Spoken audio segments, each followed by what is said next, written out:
Polisi nchini Kenya wameanza msako wa kuwatafuta watuhumiwa watatu wanaume kutoka kabila la Wamasai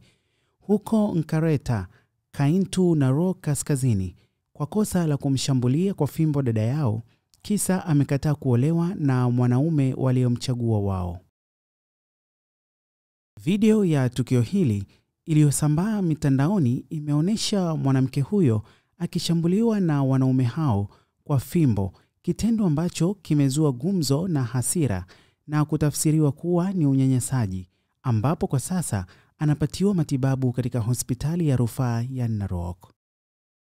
Vyombo vya habari nchini Kenya vimeripoti kuwa mwanamke huyo aitwaye Lepeita ni mjamzito, ambapo wanaume hao walimshambulia bila kujali hali yake hiyo, kile wanachodai kuwa hawataki aolewe na mwanaume wasiyekubali na kwamba tayari walikuwa wakimlazimisha kuolewa katika familia waliokuwa wanaitaka wao.